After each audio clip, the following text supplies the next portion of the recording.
Hello दोस्तों, स्वागत है आप सभी लोगों का एक बार पुनः राजस्थान एकेडमी पर। मैं प्रवीण सिंह आप सभी लोगों के साथ में, जैसा कि आप सभी लोग जानते हैं, लगातार लैब असिस्टेंट यानी प्रयोगशाला सहायक के लिए साइंस के अंदर जो फिजिक्स केमिस्ट्री है और राजस्थान जीके की क्लासेस लेकर के आ रहा हूँ। ठीक है, अब हमने दोस्तों बात करी थी फिजिक्स के अंतर्गत लगभग हम 6 टॉपिक्स कंप्लीट कर चुके हैं। ये 7th टॉपिक हमारा जो है ये भी कंप्लीट होने वाला है। और ये टॉपिक कौन सा है? वेव यानी कि तरंग गति। अब इसके बारे में हमने जो है क्लास लास्ट 5 अप्रैल से पहले ली थी, तो उसके बाद काफ़ी गैप है, इसलिए आज मैं इस चैप्टर को पूरा एक बार रिवाइज करवा दूंगा जहाँ तक पढ़ाया है, और फिर उससे आगे की हम बात जारी करेंगे। ठीक है, चलिए। अब वेव्स यानी कि तरंग गति, तो तरंग गति क्या होती है? एक स्थान से दूसरे स्थान तक किसी भी द्रव्य यानी मैटर का वास्तविक रूप में यानी रियली में वो एक स्थान से दूसरे स्थान पर नहीं जाता, जबकि उसमें जो ऊर्जा होती है उस ऊर्जा का संचरण करने का एक ये माध्यम होता है। ठीक है, तरंगों का वर्गीकरण हमने 3 प्रकार से करा था। विद्युत चुंबकीय तरंगे होती है, इलेक्ट्रोमैग्नेटिक वेव्स, एक होती है द्रव्य तरंगे और एक होती है यांत्रिक तरंगे यानी मैटर्स वेव और मैकेनिकल वेव। ठीक है, उसके बाद में हमने बात करी थी विद्युत चुंबकीय तरंगे क्या होती है। तो वे तरंगे जिनमें एक स्थान से दूसरे स्थान तक ऊर्जा के संचरण हेतु माध्यम की आवश्यकता नहीं होती है, उन्हें तो विद्युत चुंबकीय तरंगे कहते हैं। उदाहरण इनका ले सकते हैं, ऊष्मीय विकिरण है हमारा, प्रकाश किरण जो आ रही है, या फिर हमारी जो एक्स किरणें होती है, रेडियो तरंगे होती है, गामा विकिरण होती है, ये सभी। द्रव्य तरंगे, तो जब किसी द्रव्य के कण जैसे कि हमारा इलेक्ट्रॉन है, प्रोटॉन है, न्यूट्रॉन है, ये सभी गति करते हैं, तो गतिमान जो कण हैं उससे संबंधित जो तरंगे हैं उनको द्रव्य तरंगे कहा जाता है। यानी इलेक्ट्रॉन, प्रोटॉन, न्यूट्रॉन से संबंधित जो तरंगे हैं उन्हें हम द्रव्य तरंगे कह रहे हैं। इलेक्ट्रॉन सूक्ष्मदर्शी में इलेक्ट्रॉन से संबंधित द्रव्य तरंगों का उपयोग किया जाता है। फिर हमने बात करी थी यांत्रिक तरंगे, तो वे तरंगे जिनके एक स्थान से दूसरे स्थान तक संचरण के लिए हमें पदार्थिक माध्यम की यानी कि किसी मेटेरियल मीडियम की आवश्यकता होती है, उसे हम यांत्रिक तरंगे कहते हैं। जैसे कि ध्वनि तरंगे हैं, तो इन्हें प्रत्यास्थ तरंगे भी कहा जाता है। तो आपसे अगर पूछ लिया जाए कि भाई कौन सी वेव है जिसमें मीडियम की आवश्यकता होती है, कौन सी वेव है जिसमें पदार्थिक मीडियम की आवश्यकता होती है, या प्रत्यास्थ तरंगे जो है उसमें किस प्रकार से संचरण होता है, तो उसमें संचरण कैसे होता है? एक स्थान से दूसरे स्थान तक संचरण पदार्थिक माध्यम की आवश्यकता से होता है। तो ऐसे क्वेश्चंस आपसे यहाँ थ्योरेटिकल भी पूछा जा सकता है, या जो आपका आज जो आपके सिलेबस में एक नया पॉइंट ऐड किया गया है कि भाई सीनियर सेकेंडरी और साथ ही साथ सेकेंडरी लेवल का नॉलेज भी होना चाहिए। तो वो सेकेंडरी नॉलेज का मतलब यही है कि आपसे थ्योरी बेसिक चीज़ें जो आपके चैप्टर दे रखे हैं उनकी पूछी जा सकती है। ठीक, फिर हमने बात करी थी किसके बारे में? कण जो है, जो तरंग होती है, उसका तरंग के अंदर जो कण उपस्थित है उस कण की गति के आधार पर तरंगों के 2 भाग हैं। एक है अनुदैर्ध्य तरंगे यानी लॉन्गिट्यूडनल, और एक होती है अनुप्रस्थ यानी कि ट्रांसवर्स वेव्स। ठीक है, हमने बात करी थी कि भाई जो हमारी अनुदैर्ध्य तरंगे हैं यानी लॉन्गिट्यूडनल वेव्स है वो क्या होती है। तो यदि तरंग गति में माध्यम के कण जो है वो तरंग संचरण की दिशा में कंपन करते हैं तो उस तरंग को अनुदैर्ध्य तरंग कहते हैं। जैसे कि वायु में ध्वनि की तरंगे हैं, ठोस में अनुदैर्ध्य कंपनों से उत्पन्न तरंगे हैं, स्प्रिंग का संकुचन एवं विरलन है, ये सब इसके एग्जाम्पल है। ठीक है, फिर लॉन्गिट्यूडनल वेव के जो संचरण के लिए है माध्यम का कैसा होना जरूरी है? संपीडीय कंप्रेसिबिलिटी जो है उसके अंदर होनी चाहिए। 2 क्रमागत विरलन या 2 क्रमागत जो संपीड़न है उनके बीच की जो डिस्टेंस होती है उस डिस्टेंस को हम लॉन्गिट्यूडनल वेव यानी अनुदैर्ध्य तरंग का क्या कहते हैं? लैम्डा तरंग दैर्ध्य कहते हैं। समझ में आ गई बात? विलयन और संपीड़न का मतलब क्या है? विलयन का मतलब है दूर दूर जाना, विलय होना। ठीक है, विलयन होना, विलयन बोला मतलब दूर दूर दूर दूर दूर तक जा रहे हैं, और संपीड़न यानी कि समीप आना यानी पास पास आने का, तो उसको कहेंगे संपीड़न। ठीक है, चलिए फिर देखिए, तरंगों में माध्यम की प्रत्यास्थता अधिक होने पर तरंग की जो चाल है वो बढ़ जाती है, और अगर जड़त्व अधिक है यानी प्रत्यास्थता कम है तो तरंग की चाल कम हो जाती है। सर ये प्रत्यास्थता क्या है? प्रत्यास्थता का मतलब है इलेक्ट्रिसिटी, और इलेक्ट्रिसिटी का मतलब क्या होता है कि कोई भी आपने पदार्थ लिया, हालांकि ये आपके सिलेबस में नहीं है, ये 11th क्लास के अंदर पढ़ाया जाता है, आपको एक चैप्टर है। तो इलेक्ट्रिसिटी का मतलब होता है कि किसी भी वस्तु को, किसी भी पदार्थ को आप जब मोड़ रहे हैं तब आप एक फोर्स लगाते हैं। उस मोड़ने के लिए जो फोर्स लगाया उसको तो हम कहते हैं डिफॉर्मिंग फोर्स, आपने विकृति बल लगाया।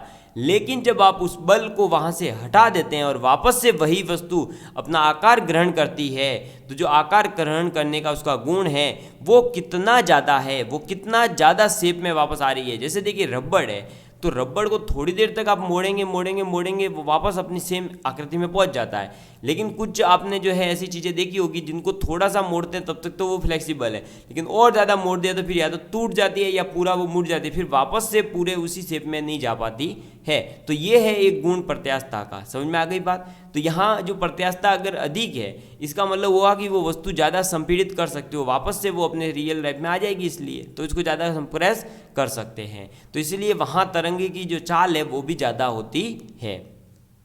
अनुप्रस्थ तरंग है, तो ट्रांसवर्स वेव्स का मतलब है यदि माध्यम के कणों की गति की दिशा तरंग के संचरण की दिशा के लंबवत हो, यानी कि कण जा रहे हैं एक्स दिशा में और तरंग जा रही है वाई डायरेक्शन में, तो एक दूसरे के अगर ये परपेंडिकुलर है, डायग्राम भी बना करके मैंने बताया था, तो तरंग को अनुप्रस्थ तरंग कहते हैं। उदाहरण है जैसे कि इसमें तनी हुई डोरी को कंपन जब हम कराते हैं तो डोरी की लंबाई के अनुदिश तो वो गतिशील होती है, लेकिन कण उसके ऊपर नीचे होते हैं, यानी वाई डायरेक्शन में, एक बार ऊपर एक बार नेगेटिव वाई में। ठीक है, चलो फिर अनुप्रस्थ तरंगों के संचरण के लिए माध्यम का दृढ़ या फिर असंपीड्य होना आवश्यक होता है। ठीक है, अनुप्रस्थ तरंग में ऊपर की ओर मैक्सिमम विस्थापन की स्थिति को हम कहते हैं सरंग, और नीचे की ओर जो मैक्सिमम विस्थापन की स्थिति है उसको कहते हैं ग्रत, और सरंग और ग्रत मिलकर ही तरंग को आगे बढ़ाते हैं। दो क्रमागत आप या तो सरंग लीजिए या दो क्रमागत ग्रत लीजिए, उनके बीच की जो दूरी है उसे हम अनुप्रस्थ तरंग की तरंग दैर्ध्य यानी लैम्डा कहते हैं। ठीक है, वेवलेंथ। फिर देखिए दोस्तों, प्रगामी तरंगे, तो ऊर्जा का संचरण होता है। अप्रगामी तरंगे ऊर्जा का संचरण नहीं होता है। तरंग गति से संबंधित विभिन्न परिभाषाएं, जो हमारी ये वेव चल रहा टॉपिक, इससे संबंधित कुछ अलग अलग डेफिनेशंस मैंने बताई थी, जैसे कि आयाम यानी एम्पलीट्यूड जिसे ए से डिनोट करते हैं, तो माध्य स्थिति से कण का जो अधिकतम विस्थापन है उसे हम आयाम कहते हैं। ठीक है, फिर आवृत्ति यानी कि फ्रीक्वेंसी जिसे हम एन या स्मॉल एफ से रिप्रेजेंट करते हैं, इसमें कहा जाता है कि माध्यम जो है उसके अंदर किसी कण के द्वारा एक सेकेंड में जो किए गए कंपनों की संख्या है उसे हम आवृत्ति कहते हैं। इसका मात्रक होता है कंपन पर सेकेंड या हर्ट्ज। ठीक है, आवर्तकाल यानी टाइम पीरियड टी, तो एक कंपन को पूरा करने में जो लिया गया टाइम लगता है, जो लिया गया समय है, उसे हम आवर्तकाल कहते हैं। T = 1/f।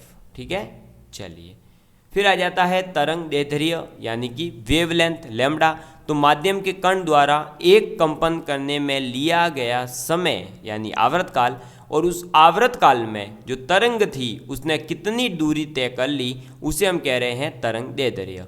दो समान कला में कंपन करते निकटतम कणों के बीच की दूरी के बराबर होती है, तो लैम्डा = होता है v×t, तरंग का वेग इंटू समय। तरंग संख्या यानी वेव नंबर यानी म्यू बार, तो ये क्या होता है, तरंग दैर्ध्य का जो व्युत्क्रम है उसे हम तरंग संख्या कहते हैं, और यह एकांक दूरी में जो आपकी एक फिक्स यूनिट डिस्टेंस है उस यूनिट डिस्टेंस के अंदर कितनी तरंगे हैं, तरंगों की संख्या कितनी है, वो होती है वेव नंबर, और म्यू बार = होता है 1/λ। फिर आ जाता है तरंगाग्र यानी वेव फ्रंट, तो ऐसा पृष्ठ जिसके प्रत्येक बिंदु पर माध्यम के कणों की कंपन कला समान होती है, तरंगाग्र कहलाता है। पथांतर यानी पाथ डिफरेंस, तो दो कंपन करते हुए कणों के साम्य अवस्था से विस्थापन के अंतर को हम क्या कह देंगे, पथांतर कहेंगे। कला यानी कि फेज, तो प्रगामी तरंग में किसी क्षण कंपन करते हुए कण की कला उस क्षण कण की स्थिति तथा गति की दिशा को प्रदर्शित करती है, और इसे प्राय हम कोण के रूप में भी व्यक्त करते हैं। फेज यानी कि आप वो जो है कितने एंगल से चल रही है, बेसिकली ये होता है। ठीक है, चलिए ये सब चीज़ें मैं समझा चुका हूँ, इसलिए अभी तो केवल एक बार रिवाइज है। यदि माध्यम के दो कण जो है किसी भी क्षण पर अगर साम्य स्थिति से एक ही दिशा में समान दूरियों पर स्थित है, तो आप कहेंगे कि वे दोनों समान कला में है। अगर दोनों कण बराबर दूरी पर है लेकिन दोनों विपरीत दिशा में है तो आप कहेंगे विपरीत कला में। ठीक है। कलांतर का मतलब होता है दो कण या एक ही कण की जो दो भिन्न भिन्न स्थितियां हैं उनके बीच का जो कला का अंतर है उसे हम कलांतर कहेंगे। समान कला में अंतर होता है तो कितना होगा, समान कला में जो कण होंगे उनका कलांतर कितना होगा, 0, 2 पाई, 4 पाई इतना। और विपरीत कला में है तो फिर ऑड आ जाएगा, यानी कि पाई, 2 पाई, 3 पाई, 5 पाई ऐसे। कोणीय आवृत्ति यानी एंगुलर फ्रीक्वेंसी क्या होती है, तो समय के साथ कला कोण में परिवर्तन की जो दर है उसे हम कोणीय आवृत्ति कहते हैं। मात्रक क्या होता है, रेडियन पर second, omega is equal to 2 pi by T. T क्या है, आवर्त काल होता है, तो हम omega is equal to 2 pi F या 2 पाई स्मॉल एन भी कह सकते हैं।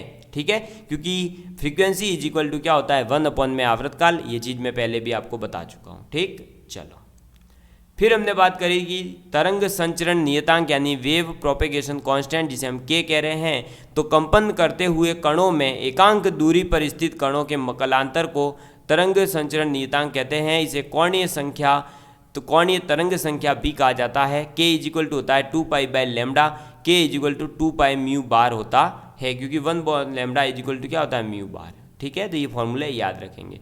तरंग वेव क्या होता है, तरंग वेग जो है उसका मतलब है तरंग विक्षोभ के द्वारा, जो तरंग है उसके द्वारा, उस विक्षोभ के द्वारा एकांक समय में तय की गई जो दूरी है उसे हम तरंग का वेग कहते हैं।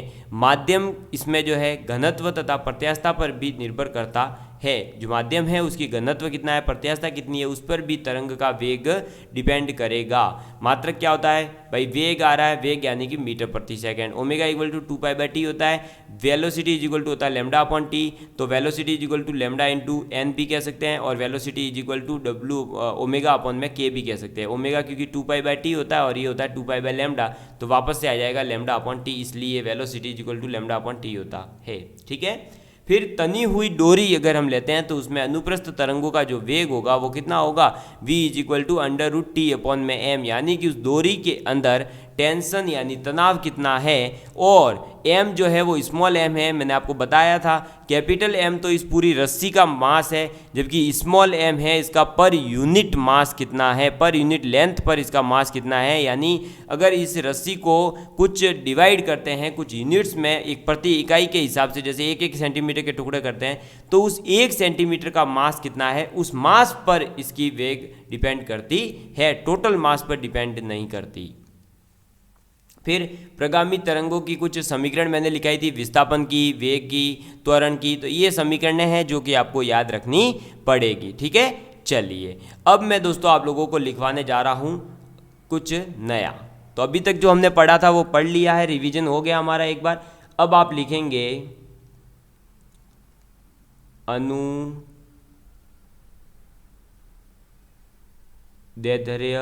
एक सेकेंड,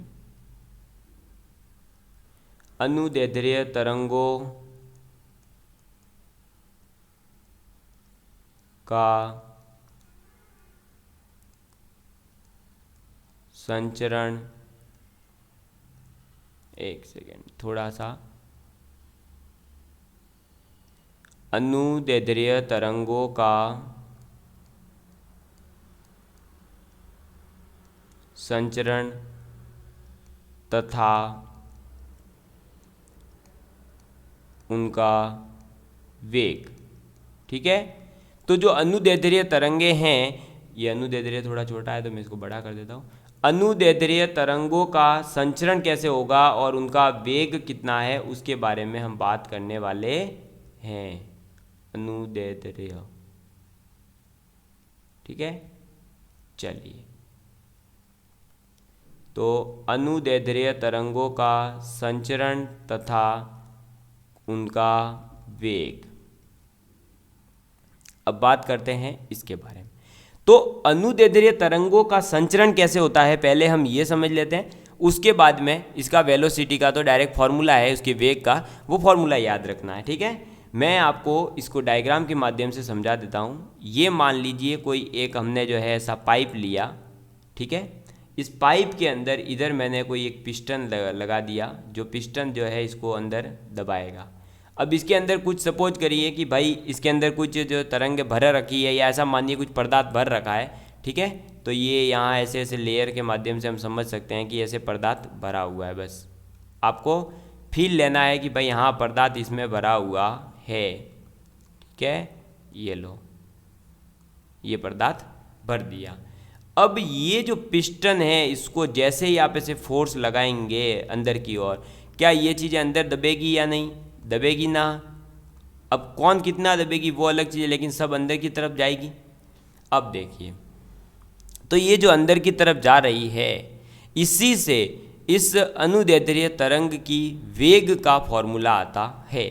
तो इसकी वेग जो है वो क्या होता है, देखिए। तो अनुदैर्ध्य तरंग का जो वेग है v इज इक्वल टू क्या हो जाएगा, √E/p, ठीक है, E/p। अब सर ये E क्या है, और सर ये p नहीं, ये रो है, p आगे आएगा, ये क्या है, रो है।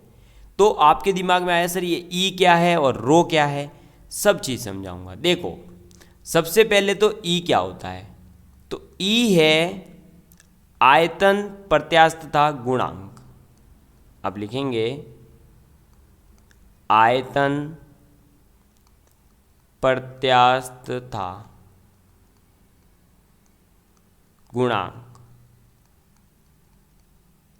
ठीक है। क्या होता है, आयतन प्रत्यास्थता गुणांक। और ये आयतन प्रत्यास्थता गुणांक कितना होता है, तो डेल्टा P अपॉन में डेल्टा V/V, ठीक है। कितना होता है, डेल्टा P अपॉन में डेल्टा V/V। सर ये डेल्टा P क्या है, डेल्टा V क्या है, V क्या है? देखो भाई, डेल्टा P का मतलब है कि आप इसके ऊपर प्रेशर लगा रहे हो, ठीक है।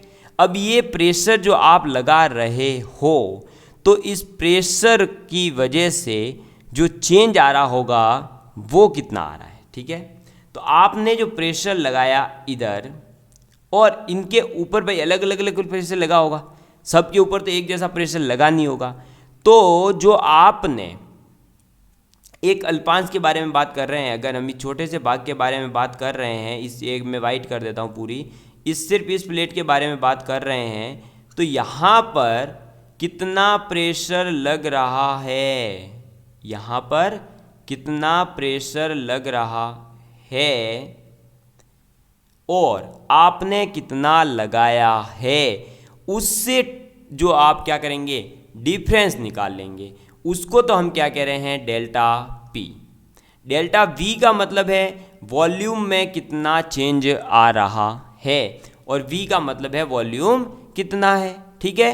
तो आयतन प्रत्यास्थता गुणांक आप निकालना सीख चुके होंगे, मेरे हिसाब से सीख चुके हैं भाई। प्रेशर में कितना चेंज आ रहा है, अपॉन में वॉल्यूम में कितना चेंज है, अपॉन में टोटल वॉल्यूम था कितना, ठीक है। क्लियर है, समझ में आ गई बात। अब चलिए अब आगे बात करते हैं, सर ये रो क्या है। तो रो का मतलब आपको पता ही होगा भाई क्या होता है। अरे रो का मतलब क्या है, डेंसिटी, घनत्व, ठीक है। जो ये तरल इसके अंदर होगा, इस तरल की डेंसिटी, तरल का घनत्व, समझ में आ गई बात। तो अनुदैर्ध्य तरंगों का जो संचरण है वो तो कैसे होगा, बस आप देखो यहाँ पे प्रेशर लगाओ, ये इसके ऊपर लगाएगी, इसके ऊपर, इसके ऊपर, इसके ऊपर, इसके ऊपर, ऐसे ये चलती है आगे, बस ऐसे होता है, ठीक है। अब ये संचरण आपसे कोई नहीं पूछा, इसका फॉर्मूला काम का है, तो फॉर्मूला मैंने बता दिया कि वेलोसिटी क्या होती है, √E/ρ। ई क्या है, ई होता है आयतन प्रत्यास्थता गुणांक, और रो क्या है, घनत्व, ठीक है। और अब ये जो आयतन प्रत्यास्थता गुणांक है ये कैसे निकलेगा, तो प्रेशर में कितना चेंज आया अपॉन में वॉल्यूम में कितना चेंज आया अपॉन में वॉल्यूम, ठीक है। उससे हमारा आंसर आ जाएगा। तो अनुदैर्ध्य तरंगों का संचरण तथा उनका वेग हो गया हमारे कंप्लीट। समझ में आ गई बात। किसी प्रकार का कोई डाउट हो तो आप जो है पूछ सकते हैं। फिर मैंने आप लोगों को कल ही प्रगामी तरंगों के जो आपकी अलग अलग इक्वेशंस है वो मैं आपको बता चुका हूँ, और मैंने आपको ये भी बताया था कि ये सभी इक्वेशंस आप जो है बहुत ही अच्छे तरीके से याद कर लेना, क्योंकि ये चीज़ें हमारे आगे काम आने वाली है। अब हम पढ़ेंगे जो तरंगों का आयाम है और जो उनकी तीव्रता है उसमें कुछ संबंधों के बारे में। तो आप लिखेंगे तरंग के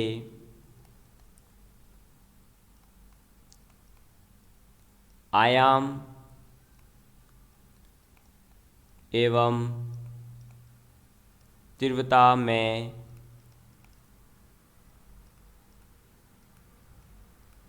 संबंध। ठीक है, तरंगों का जो आयाम है और जो तीव्रता है उसमें क्या संबंध है, relation between amplitude and intensity of a wave. English वाले भी थोड़ा भाई सुन लेना, बाकी इंग्लिश मीडियम के नोट्स आप ले सकते हैं। Relation between amplitude and intensity of a wave. ठीक है, चलिए तो अब यहाँ पर जो है हम देखो पूरा डेरिवेशन करने में नहीं बैठना है हमें, जो आपको इंपॉर्टेंट फार्मूलाज हैं वो आपको फार्मूलाज लिखवा देता हूँ। अब डायरेक्ट फार्मूला लिखेंगे और उन फार्मूलों को रट के घोल के पी जाएंगे। जैसे ही एग्जाम में क्वेश्चन में दिखे कि अच्छा ये पूछा है टिक सीधा आंसर, ये पूछा है ये आंसर टिक। ठीक है, समझ में आ गई बात। चलिए तो यहाँ तक ये जो है हम आगे नोट कर लेते हैं। तो अब आप ये हेडिंग लिख लीजिए अपनी कॉपियों में कि तरंग के आयाम तथा तीव्रता में संबंध। तो अब आप लिखेंगे सबसे पहले आयाम और उनके तीव्रता में संबंध के लिए एक पॉइंट की ऊर्जा घनत्व, एनर्जी डेंसिटी, ऊर्जा घनत्व। ठीक है, तो एनर्जी डेंसिटी का मतलब क्या है? एनर्जी डेंसिटी का मतलब है कि आपका जो मीडियम है उस मीडियम के एकांक आयतन में कितनी एनर्जी है, उस एनर्जी को हम क्या कह रहे हैं, एकांक लंबाई जो है, परत जो आप ले रहे हैं मीडियम की, उस एक परत के अंदर कितना एनर्जी जो है उसे हम कह रहे हैं ऊर्जा घनत्व। और ऊर्जा घनत्व कैसे निकाला जाता है किसी भी वेव के लिए या किसी भी तरंग के लिए? तो उसका फॉर्मूला है 2 pi square n square a square rho. ठीक है, समझ में आ गई बात। तो आपको यहाँ पर ये देखते ही एक बात और समझ में आ गई होगी कि यहाँ जो ऊर्जा घनत्व है वो किसी भी तरंग के ना तो उसने कितनी दूरी तय करी ना कितने समय में, यानी x और t पर डिपेंड नहीं करता है। ये चीज़ आपको याद रखनी है। n क्या है? तो n वही है, फ्रीक्वेंसी है। ठीक है, v बराबर n लैम्डा जो रिलेशन होता है वहीं से आया है। रो क्या है? मीडियम की आपके जो है क्या है, मीडियम का डेंसिटी है। a क्या है? तो एम्पलीट्यूड है। पाई क्या है? कांस्टेंट है। ये सब आपको पता ही है। अब दूसरा फॉर्मूला आप लिखेंगे ऊर्जा फ्लक्स। क्या लिखेंगे? ऊर्जा फ्लक्स। ऊर्जा फ्लक्स का मतलब होता है कि एक पर्टिकुलर आयतन में कितनी ऊर्जा है। तो मैं यहाँ आयतन V लेकर के चल रहा हूँ, तो आयतन V में कणों की ऊर्जा। ठीक है, तो आयतन V में कणों की ऊर्जा का मतलब है कि ये जो ऊर्जा घनत्व है 2 pi square n square a square rho गुणा V। समझ में आ गई बात। तो हम ऊर्जा फ्लक्स का मतलब क्या हो जाएगा? 2 pi square n square a square rho V। ये क्या हो जाएगा? ऊर्जा फ्लक्स हो जाएगा। समझ में आ गई बात। चलिए, तो यहाँ तक की चीज़ें आप लोगों को समझ में आ चुकी होगी। अब देखिए दोस्तों, जो ये एनर्जी है तो एकांक क्षेत्रफल से कितनी एनर्जी जा रही है उसे ही कहा जाता है तरंग की तीव्रता। अब इनकी डेफिनेशन क्यों नहीं लिखी? ऊर्जा घनत्व मतलब क्या है? माध्यम के एकांक आयतन जो है उसके पूरे के पूरे परत में से, एकांक आयतन की एक एकांक परत में से कितनी ऊर्जा निहित है उसे हम कहते हैं ऊर्जा घनत्व। और ऊर्जा फ्लक्स का मतलब होता है कि आपके किसी भी ऊर्जा का जो माध्यम है या जो भी मीडियम है उस मीडियम की v लंबाई का जो आयतन है या जो आयतन है उस टोटल में कितनी एनर्जी है, ऊर्जा फ्लक्स उसे कह रहे हैं। और तीव्रता का मतलब क्या है? तो तीव्रता का मतलब है माध्यम के जो एकांक क्षेत्रफल में से ऊर्जा के बहने की दर कितनी है। भाई एकांक क्षेत्रफल लेंगे हम उस मीडियम का, और उस मीडियम के एकांक क्षेत्रफल में से कितनी ऊर्जा बह रही है, कितनी ऊर्जा बह रही है, उस बहने की जो दर है बहने की जो रेट है उसे हम कहते हैं तीव्रता, ठीक है, इंटेंसिटी। अब उसका क्या है, डेफिनेशन कोई नहीं पूछेगा, फॉर्मूला पूछेगा तो मैं लिखवा लेता हूं, लिखो। तरंग की तीव्रता I, तरंग की तीव्रता I बराबर हो जाएगा 2 pi square n square a square rho v। क्या हो जाएगा, 2 pi square n a square rho v। समझ में आ गई बात, ये चीज़ आपको याद रखनी है। और इसका मात्रक क्या है तो आप वो भी लिख लीजिए, इसका मात्रक हो जाएगा वॉट पर मीटर स्क्वायर। समझ में आ गई बात। तो आपको यहाँ एक चीज़ दिख गई होगी, तरंग की जो तीव्रता है वो आयाम के वर्ग के डायरेक्टली प्रोपोर्शनल है, ये रहा ए स्क्वायर। फिर दूसरी चीज़ समझ में आई होगी कि इसकी आवृत्ति के भी वर्ग के डायरेक्टली प्रोपोर्शनल है एन स्क्वायर के, ये फ्रीक्वेंसी है, ठीक है। थर्ड चीज़ आपको समझ में आ गई होगी कि जो माध्यम है, जो मीडियम है, उसके घनत्व के ये डायरेक्टली प्रोपोर्शनल है, ये रहा रो। और जो आपका वेव है उस वेव की वेलोसिटी कितनी है, उस वेलोसिटी के भी डायरेक्टली प्रोपोर्शनल है। समझ में आ गई बात, क्लियर है, समझ में आ गई। तो आपको किसी प्रकार की मुझे नहीं लगता है कोई समस्या होगी अब, ठीक है, क्लियर है, यहाँ तक की बात है। तो तरंग के आयाम एवं तीव्रता में जो संबंध थे वो सब चीज़ें मैं आपको बता चुका हूँ यहाँ तक। अब हमारे इस टॉपिक के केवल 2 इम्पॉर्टेंट रहे हैं और दोनों के दोनों जो है बहुत ही अच्छे टॉपिक है, दोनों से क्वेश्चन आए हुए हैं।